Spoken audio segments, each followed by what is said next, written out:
Hey everyone, it's Kale from Scud Style bringing you another video today. And today's video is going to be on why multitasking is a waste of time.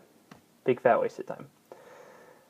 So, I know that multitasking is becoming kind of like a buzzword, especially not that I have very much experience with the professional world, but in a lot of job descriptions I've seen or what they're looking for, multitasking comes up a lot. The ability to multitask.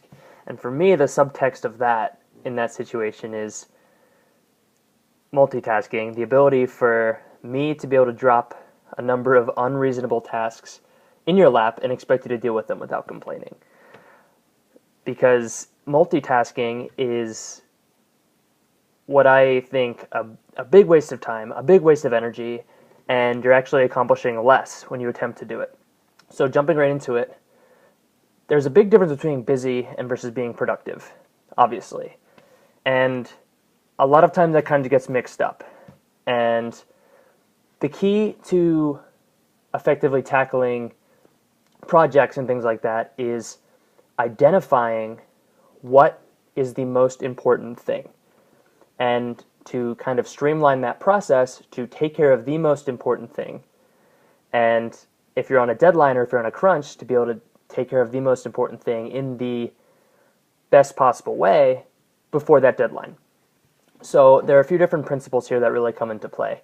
The first one is a law known as Parkinson's law, or the Parkinson Principle.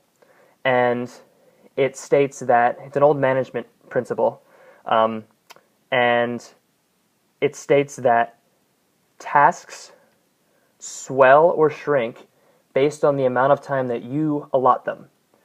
So this kind of is something that's seen a lot in students, especially in my experience as a student. But any kind of situation where there's deadline, and when students are first learning to maybe allot their time, there's a big kind of thing that like, oh, I procrastinated. You know, a lot of the brighter students would always, at least a lot of the ones I knew, would always brag about their ability to procrastinate, wait till the very last second, and still produce a very high-quality body of work, and still maybe not study to the last second and still get an A, or wait until the last night before the project was due and do the whole thing and still get an A, something like that.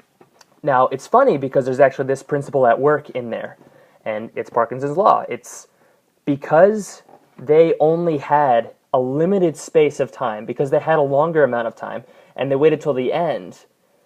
In their case, they had to break down, whether they realized they were doing this or not, they had to break down the project or the studying or anything else, or anything you're working on, and figure out what is the most important thing, because I don't have time to go over everything. I don't have time to study everything. What's most likely to be on the test?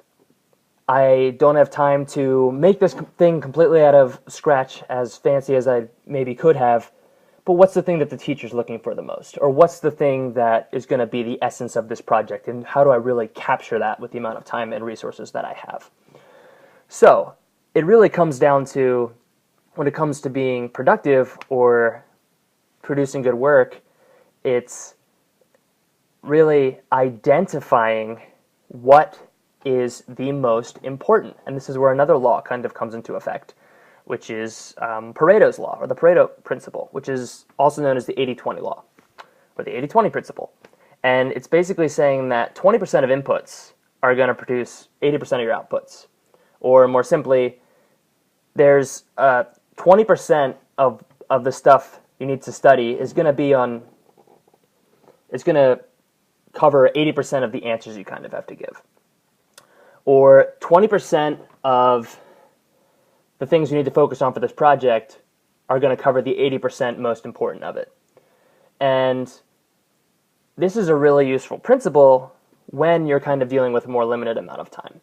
On the flip side, real quick, before I get out of Parkinson's law, is that I also came across in different situations, but I'll use the student one again. The student who starts the project as soon as it's assigned, even though it's maybe weeks or months away, and spends all this time in super rich detail and this and that, and spends some time every day working on it and this and that. and achieves the same grade, or sometimes doesn't even do as well. And it's kind of ironic and it's kind of a shame, but because they have so much time, if they give themselves 3 months to write a paper that isn't even that long, they're not focusing on the top 20%. They're trying to focus on everything, and they're getting lost in the minutia, and they're not even, a lot of times it even makes it more difficult for them to find the thesis, to find the most important core essence of their project, and to focus on that and build off of that. And instead, it's kind of just like can tend to be a little bit more lost and less driven forward to a point and less clear, because they had so much time and they were able to go into so much detail. It kind of actually works against it. So that isn't always the case, but sometimes people end up creating big monsters of work for themselves because they allot so much time to it. And Parkinson's law is really interesting, and I've seen it come into play, and I've utilized that to my advantage. So then using Pareto's law with the 80-20 principle, we're able to really say, okay, if I only have this short amount of time, right? And even if I do have longer, I should still focus on the 20% that is most important. And so the trick over time, as you get better with these things, and depending on what it is and your experience with it, is being able to identify that. So that's kind of a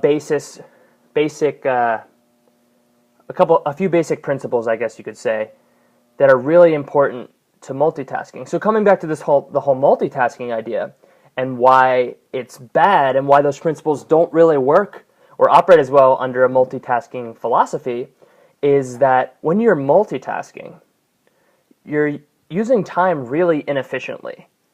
So you stretch out the timeline of a project. Say you have to get 5 different things done, and the different mediums of getting them done are separate, so you can kind of do them at the same time.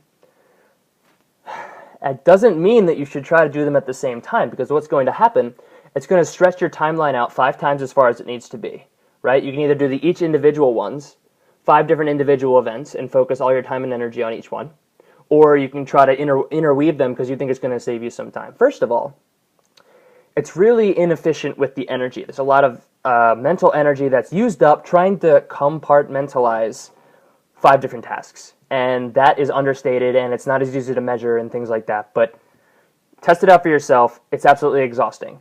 And it's an inefficient use of energy. Plus, you're switching between each of them and switching back. So there's transition time in there, and there's extra energy used to transition between them.